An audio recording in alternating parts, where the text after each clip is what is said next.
MN Roy గారి భావాలకు attract అయ్యి ఆయన philosophy, his later days philosophy of radical humanism, దాని నుంచి ఇన్స్పైర్ అయిన వాడిని. పార్టీ పాలిటిక్స్ అన్నవి ప్రజల యొక్క స్వేచ్ఛని హరించేవి అన్న ఆ అండర్స్టాండింగ్ నాకున్నది. అంటే సర్వసత్తాకత అన్నది, సావరెనిటీ అన్నది, it should remain with the individual. ప్రజాస్వామ్యం అంటే ఏంటండి? ప్రజలు స్వాములుగా ఉండాలి అని అర్థం. But parliamentary democracy also is not adequate. It is not true democracy. ఎందుకంటే ప్రజలు తమ సావరెనిటీని ఇంకెవరికో అప్పజెప్తున్నారు. వారు 5 ఏళ్ల పాటు మన పేరుతో అధికారం చెలాయిస్తారు. తర్వాత వాళ్ళు మళ్ళీ మన దగ్గరకు వస్తారు. ఈ 5 ఏళ్లలో ఒక నెల రోజుల పాటు వాళ్ళు నిజంగా ప్రజలు నా దేవుళ్ళు అని చెప్పటం, ఒక స్లోగన్ చేసి చెప్పటం అన్నది చూస్తాము. మీరు దీనికి కూడా వ్యతిరేకులైనా నా ఉద్దేశ ప్రకారం? అబ్సల్యూట్లీ. అదే చెప్తుంది నేను, అదే చెప్తుంది. సో పార్టీ సిస్టమ్ ఏదైతే ఉందో is a way of taking away the sovereignty of the people in the name of the people. ఇప్పుడు అబ్రహాం లింకన్ గారు చెప్పారు కదండి, డెమోక్రసీ అంటే ఏమిటి అంటే rule of the people, by the people, for the people అని. ఇప్పుడు ఫర్ ద పీపులే ఎక్కువ నడుస్తుంది కదా, అది కూడా in the name of the people. Exactly. So this is bad అని. So to answer your question, party politics అన్నవే నేటి ప్రజాస్వామ్యాన్ని నాశనం చేస్తున్నాయని, ఇవాళ ఉన్నది ప్రజాస్వామ్యం కాదు పార్టీ స్వామ్యం అని నమ్మే వాళ్ళల్లో నేను ఒకరిని, స్ట్రాంగ్గా నమ్మే వాళ్ళల్లో. పొలిటికల్ పార్టీసు కనీసం తమ అకౌంట్స్ని రివీల్ కూడా చేయకుండా వసూలు రాజాలందరూ కలిసి దాంట్లో రాజ్యమేలుతూ ఉన్న ఈ సిస్టంలో గాంధీ గారు కాంగ్రెస్ పార్టీ యొక్క అకౌంట్స్ రివీల్ చేయాలి అని, ప్రతి పైసా కూడా మీరు చెప్పాలి అని, అది జరగని కారణంగా నేను కాంగ్రెస్ పార్టీలో మెంబర్గా కూడా ఉండను అని గాంధీ గారు దూరంగా కూర్చున్నారు. అప్పటి నుండి ఇప్పటిదాకా ఏ పొలిటికల్ పార్టీ కూడా న్యాయంగా, చట్టపరంగా వ్యవహరించినది మనం చూడలేదు. So it is impossible that I will ever be aligned with any political party anywhere. Yes, ఉన్న పార్టీల్లో కొన్ని దేశాల్లో కొన్ని పార్టీలు నాకు ఇష్టం. అది మన చర్చ కాదు, కానీ ఓటు ఉన్నప్పుడు ఎవరికో వేయాలి కాబట్టి ఒక పర్సనల్ ప్రిఫరెన్స్ ఉంటుంది. లేకపోతే నోటా కూడా ఉంది, నన్ ఆఫ్ ది అబవ్ అని. అంతకు మించి ఈ పార్టీ పాలిటిక్స్ ఏవైతే ఉన్నాయో అవి రియల్లీ పవర్ పాలిటిక్స్. అంతేకాకుండా గుండాలతో నిండి ఉన్న పొలిటికల్ పార్టీసు ఎప్పుడూ కూడా ప్రజాస్వామ్యాన్ని ముందుకు తీసుకువెళ్ళలేవు. ఒకప్పుడు భారతదేశ రాజకీయం స్వాతంత్రోద్యమంతో ఇన్స్పైర్ అయిన కారణంగా పాలసీస్ ఏమైనా కూడా ఒక సిన్సియరిటీ ఉండేది. So you may not agree, but they were sincere, they had a vision for the country. అది వాళ్ళ పరిస్థితి కాదు కదండి. ఇందిరాగాంధీ గారు వచ్చాక దేశ రాజకీయాన్ని నాశనం చేయటంలో ఆవిడ యాక్టివ్గా పార్ట్ తీసుకున్నాక, ఆవిడ చాలా లో లెవెల్ పాలిటీషియన్ అయితే తనకంటే కింద వాళ్ళని తీసుకురావటం వల్ల ఈ ఏ వర్డ్స్ యూజ్ చేయాలో, బట్ స్ట్రాంగ్ మెన్ అందరినీ తీసుకురావటం, వాళ్ళని పాలిటిక్స్లో దింపటం ద్వారా షీ ఇనాగరేటెడ్ దిస్ డౌన్ఫాల్. అసలు ఈవిని కూర్చోబెట్టడానికి కూడా నెహ్రూ గారి పాత్ర ఉన్నది.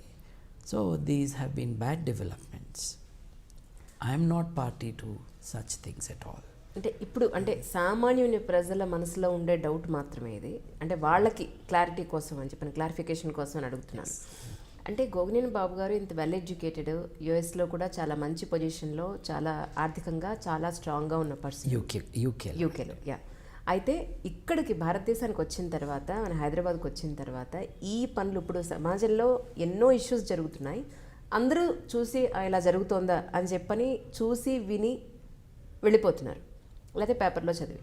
మీరు మాత్రమే ఫైట్ చేస్తున్నారు. దీనివల్ల మీకు ఎంతో డబ్బు ఖర్చు, సమయం చాలా గడిచిపోతూ ఉంటుంది.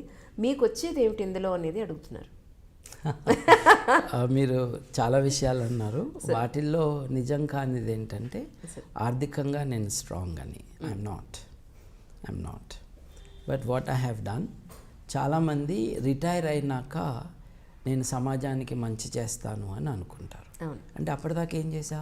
అప్పుడంటే ఎవరి ఫ్యామిలీని వాళ్ళు చూసుకుంటున్నారు కదా. అప్పటిదాకా సమాజానికి ఏం చేయలేదని అర్థం, లేదు సమాజానికి వ్యతిరేకంగా కూడా చేసావేమో.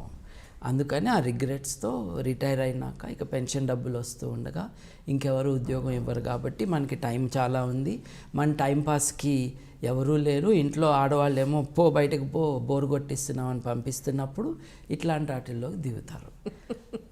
సోషల్ వర్క్ అన్నది రిటైర్మెంట్ వ్యాపకం కాదండి. It is a very noble thing to do, it is an important thing to do. It's a full time activity. Full time అంటే ఆఫీస్ అవర్స్ యాక్టివిటీ కాదు. మెలకు ఉన్నంత కాలము మనం ఆలోచించుకుంటే అందరము కూడా ఉద్యుక్తులైతే then we are able to change society. I repeat it. 60 ఏళ్ళు వచ్చాక బీపీలు షుగర్లు అన్నీ పెట్టుకుని ఇక నేను సమాజాన్ని బాగు చేస్తాను అన్నది నిజాయితీ లేని అప్రోచ్ నా దృష్టిలో. నేను ఆర్థికంగా I'm not sound even in financial terms, but I said అప్పుడు కాదు ఇప్పుడే చేయాలి అని. ప్రాబ్లం అవ్వట్లేదు. I'm not poor, I earn my money, I'm spending it for a limited amount of time, then I will go back to professional work. నాకు వ్యాపారం ఉంది, training. We have done a lot of work in training in this city. మల్టీనేషనల్స్కి training ఇవ్వటము అది. So there are resources I have generated which I'm using for this work. Sabbatical అంటారు చూడండి, అటువంటి sabbatical నేను దాదాపు 3 ఏళ్ళుగా నేను I have taken it. I'm towards the end of such a voluntary sabbatical. So I will start again my business and my activities. ఎందుకు చేస్తున్నావు, దీనివల్ల నీకు వచ్చేది ఏమిటి అన్నది ఒకటి. ఎంఎన్ రాయ్ గారండి, ఐఎమ్ ఏ లై హంటర్ అన్నాడు, అబద్ధాల వేటగాడిని అన్నాడు ఆయన. ఈ మానవవాదోద్యమంలో హేతువాదోద్యమంలో ఉన్నవాళ్ళు they are fighting lies and deception. ఈ లైస్ అండ్ డిసెప్షన్స్ అన్నవి కొంతమంది క్వశ్చన్ చేయరు. ఏ ఫీల్డ్లో చేయరు అని అంటే, ఇప్పుడు చిట్ ఫండ్ పెట్టారనుకోండి, బ్లేడ్ కంపెనీలు ఉంటాయి, ఆ కంపెనీని దాడి చేయడానికి మీడియా వారు కానీ ఆర్డినరీ పీపుల్ కానీ they come forward and they attack it. It is a kind of economic deception that people are immediately responsive to. సడన్గా ఒక రంగు దుస్తులు వేసుకున్న వ్యక్తి కానీ గడ్డం పెంచుకున్న వ్యక్తి కానీ వచ్చేసి దేవుడి పేరుతో నేను ఇదంతా చేస్తున్నాను అన్నప్పుడు అందరూ జంకుతారు. The difference between some of those who fight blade companies for example and me is ఈ ఫీల్డ్ని వాళ్ళు టచ్ చేయట్లేదు కాబట్టి, ఎవరు చేయని కారణంగా it becomes a big business కాబట్టి we should talk about it అని. అమెరికా ఉందండి, అమెరికాలో చర్చిల పేరుతో చేస్తున్న మోసాలు, అక్కడ చేస్తున్న ఆర్థిక నేరాలు, it runs to tens of billions of dollars. అక్కడ కూడా ఫైట్ చేశారా మీరు? నేను యుఎస్లో యాక్టివిజంలో ఉన్నప్పుడు yes, but my main base is UK అండి. But my colleagues are there అమెరికాలో. They have been fighting. అంటే ఇక్కడలాగా ఒక సమస్య వచ్చినప్పుడు లేదా ఒక ప్రాబ్లం వచ్చినప్పుడు వాళ్ళని ఫస్ట్ బాండ్ చేయడమో లేదంటే అరెస్ట్ చేయడమో లేదంటే కోర్టులో కేసు వేయడమో, it is such a long process in India. కానీ అక్కడ మీకు చాలా రోడ్గా చాలా షార్ట్ లెంత్లో జరిగిపోతూ ఉంటాయి కదా. మరి మీకేం ప్రాబ్లం అనిపించలా, ఇది నిజం ఇది అబద్ధం అని మీరు ఫైట్ చేయడానికి వెళ్ళినప్పుడు అక్కడ అబ్రాడ్లో మీకు ప్రాబ్లం అనిపించలేదు? అంటే మనం ఒక మిస్కన్సెప్షన్లో ఉన్నామండి, భారతదేశంలో స్వేచ్ఛ బాగా ఉంది అని, వేరే దేశాల్లో లేదు అని. The opposite is true. మనము ప్రపంచ దేశాల్లో ఫ్రీడమ్ ఇండెక్స్ అని ఒకటి ఉంటుంది. అంటే మానవ హక్కులు which are the ones that are available, especially civil liberties, freedom of speech, or జర్నలిస్టులకు ఉన్న సేఫ్టీ కానీ, లాస్ ఎట్లా ఉన్నాయి, do they restrict you from speaking or not. అట్లా చూసుకుంటే అమెరికాలో freedom of speech is nearly absolute. మనం ఏదైనా అనొచ్చు, ట్రంప్ని అనొచ్చు, ఎవరినైనా అనొచ్చు, చాలా తక్కువ లెవెల్లో రెస్పాన్స్ మనల్ని డ్యామేజ్ చేసినట్టుగా ఉంటుంది. Individuals may respond but the system will not touch you. యూకేలో కూడా అంటే defamation laws are dangerous in UK. రష్యాలో ఇద్దరు పోట్లాడుకుని యూకేలో కేసు పెట్టుకుంటారు, ఎందుకంటే అక్కడ చట్టం గట్టిగా ఉంటుంది. అది అట్లా ఉంటుంది. ఫ్రాన్స్లో నేను పబ్లిక్ స్పీచ్ ఇస్తూ, it was one of the biggest speeches I have given. Big అంటే in terms of audience, people over there. ఒక 15,000 మంది ఉన్నారు ఆడియన్స్గా. మామూలుగా వెస్ట్రన్ కంట్రీస్లో 100 మంది మీ మీటింగ్కి వచ్చారంటే అబ్బా ఎంత గొప్ప మీటింగ్, ఎంత పెద్దది అని అనుకుంటాం. అలాంటిది 15,000 మంది వచ్చారండి. ఇటలీలో ఒకసారి అటువంటి మీటింగ్ అడ్రస్ చేశాను. అక్కడ వెయిట్ గురించి మాట్లాడారు సార్ మీరు? అదేనండి చెప్తున్నాను.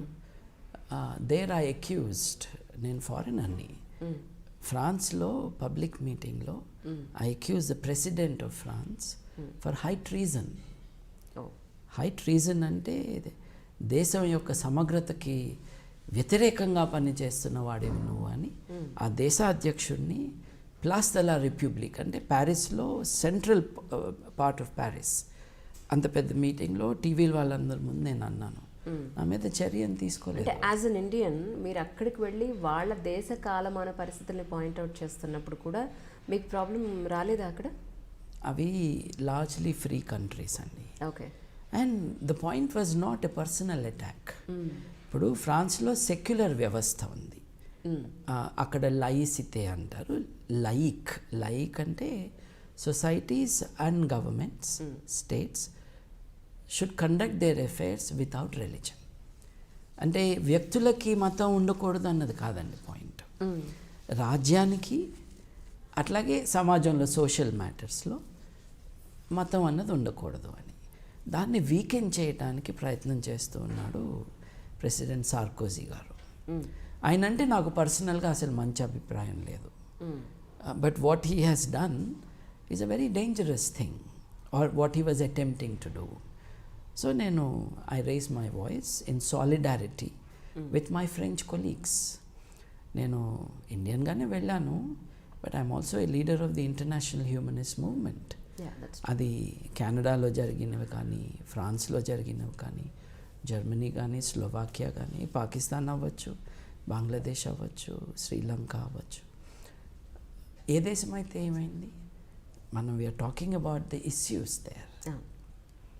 విదేశీయుడు వచ్చి మన దేశంలో మాట్లాడాడు అన్న స్పృహ మనలాంటి దేశాల్లో ఎక్కువ ఉంటుంది. అక్కడ అలా లేదు. It's a free society there relatively. So అక్కడ చర్చలు చేసే ఆగడాలు కానీ ఇవన్నీ కూడా బయటపెట్టింది నా కొలీగ్సే. They have been very active.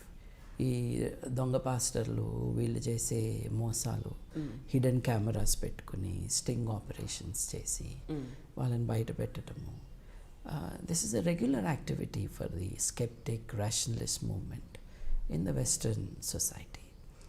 అక్కడ ఆ దేశాల్లో డామినెంట్ ఫోర్స్ క్రిస్టియానిటీ కాబట్టి శక్తి తగ్గిపోతూ ఉన్నా కూడా the dominant force is Christianity there. కాబట్టి వాళ్ళ ఫోకస్ అక్కడ it is on the deception. ఇప్పుడు ఈ tens of billions of dollars revenue ఈ ఇండివిజువల్ చర్చెస్కి వస్తూ ఉంటుంది. ఇప్పుడు ప్రెసిడెంట్ ట్రంప్ గారు చేస్తున్న one of the most disastrous things ఏమిటి అని అంటే జాన్సన్ అమెండ్మెంట్ అని ఒకటి ఉన్నది.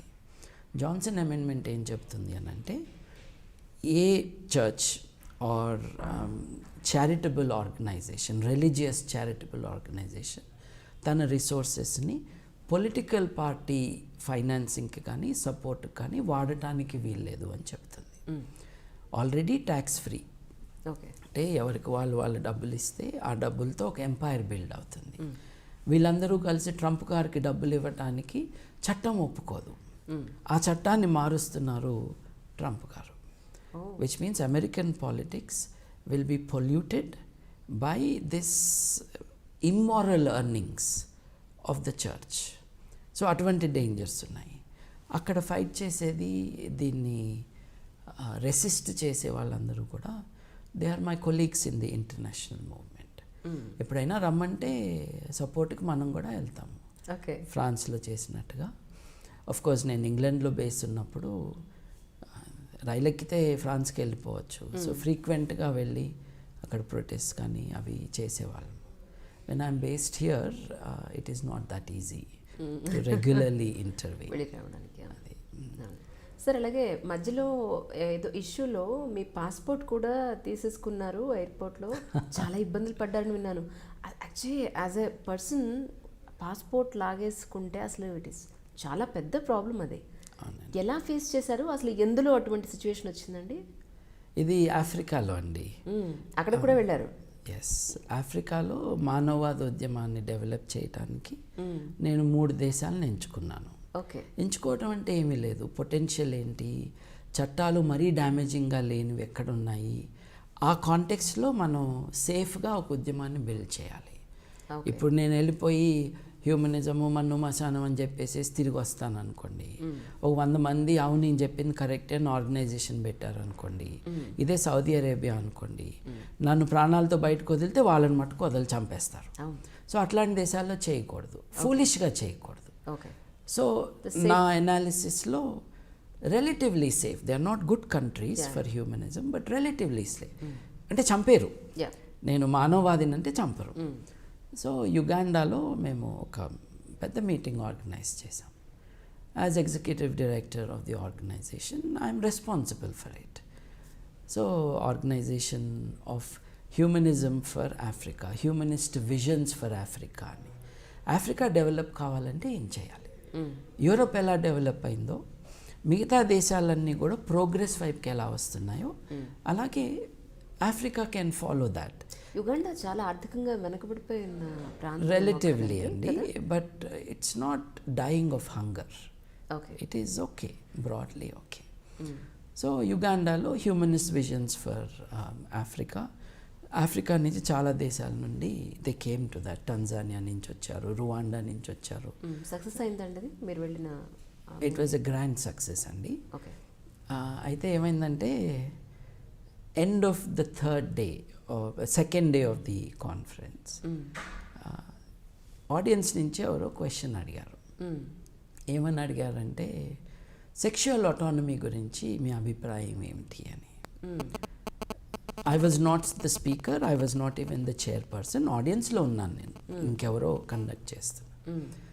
జిమ్ హెరిక్ అని ఒక colleague, he is an editor, a journalist and an intellectual from UK. Jim Herrick దీనికి ఆన్సర్ చెప్పాడు.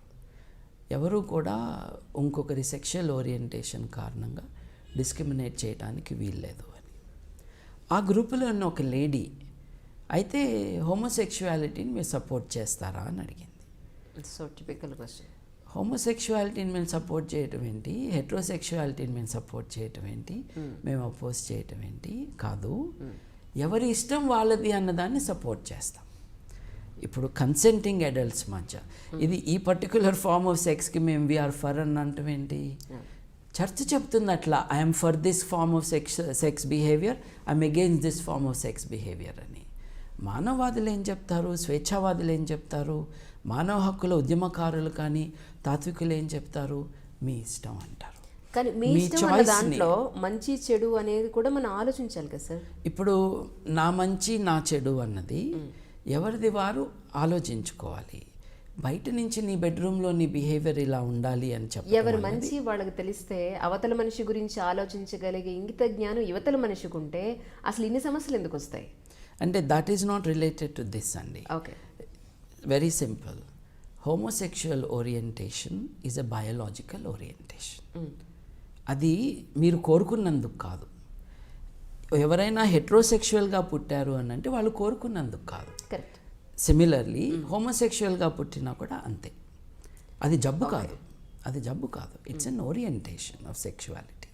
But this is not a discussion about sexuality, this is a discussion about the choice of people.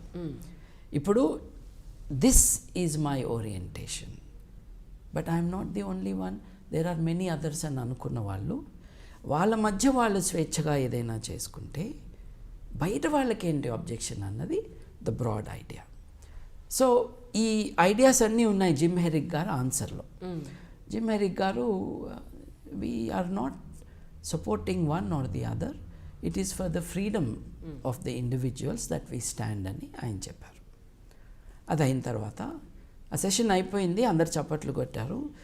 ఉన్న వాళ్ళందరూ మానవవాదులే కాబట్టి, ఉన్న వాళ్ళందరూ human rights డిఫెండర్సే కాబట్టి universal standards of human రైట్స్కి అనుసంధానం చేస్తూ ఇచ్చిన ఈ స్టేట్మెంట్ కాబట్టి ఎవ్రీబడి లైక్డ్ ఇట్. ఆ తర్వాత ఒక ఆయన వచ్చాడు, వచ్చేసి నేను న్యూ విజన్ న్యూస్ పేపర్ నుంచి అండి, I'd like to have an interview with you అన్నాడు. రండి కూర్చోండి అని కాసేపు మాట్లాడాను ఆయనతో. మాట్లాడిన తర్వాత ఆయన వెళ్ళిపోయాడు. దెన్ లోకల్ ఆర్గనైజర్, మా ఫ్రెండ్ అండ్ కొలీగ్ దేయో శశికత లోకో, ఆయన పేరు అది. దేయో వచ్చి జర్నలిస్ట్ వచ్చాడంట కదా అన్నాడు. అవునన్నాను. మరి ఫెసిలిటేషన్ మనీ ఏమన్నా ఇచ్చావా అన్నాడు. అంటే ఏంటి అన్నాను. అంటే జనరల్గా ఒక $150 ఇవ్వాలి జర్నలిస్ట్కి అన్నారు. ఎందుకు అన్నాను. అంటే ఇక్కడ జర్నలిస్ట్ ఎక్స్పెక్ట్ దట్ అని అన్నాడు. మీకు వ్యతిరేకం అది యాక్చువల్లీ. నాకు తెలిసినా కూడా నేను ఇచ్చుండేవాడిని కాదబ్బా అన్నాను నేను. సర్లే వెళ్ళిపోయాడు కదా సర్లే అన్నాడు. $150 ఈజ్ ఎ లాట్ అండి. నిజానికి కదా ఫస్ట్. ఎగ్జాక్ట్లీ ఇట్లాంటి ట్రిక్ నాకు ఇండియాలో కూడా ఒక జర్నలిస్ట్ ట్రై చేశాడు, ఒక గ్రూప్ ఆఫ్ జర్నలిస్ట్. నా వ్యాపారాన్ని నేను లాంచ్ చేసినప్పుడు కావాలని నా పేరు హైలైట్ చేయకుండా నా బిజినెస్ పేరే హైలైట్ చేసి ఒక ప్రెస్ రిలీజ్ ఇచ్చాను. కానీ ఎక్కడో నా పేరు చూసి ఒక 10 మంది జర్నలిస్టులు వచ్చారు. దాంట్లో ఇంటర్వ్యూలు అయిపోయినాయి, అంతా అయిపోయినాయి. ఒక 3 మటుకు వెళ్ళట్లేదు, రూమ్లోనే ఉంటున్నారు. సరే వాళ్ళ కాఫీలు ఇచ్చాము, సమోసాలు అయిపోయినాయి, ఇంకా వెళ్ళరేంటిలో అని ఒక అనుమానం మనసులో. ఆ 3లో ఒక ఆయన వచ్చి, సార్ వాళ్ళు ఎందుకు వెళ్ళట్లేదో తెలుసా అన్నాడు.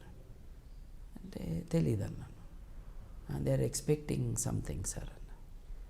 అంటే మా అబ్బాయి బర్త్డే పార్టీకి రిటర్న్ గిఫ్ట్స్ అన్నీ ఉంటాయండి, ఇదేం బర్త్డే పార్టీ కాదు కదా, అయినా మాకు అలవాట్లేదండి.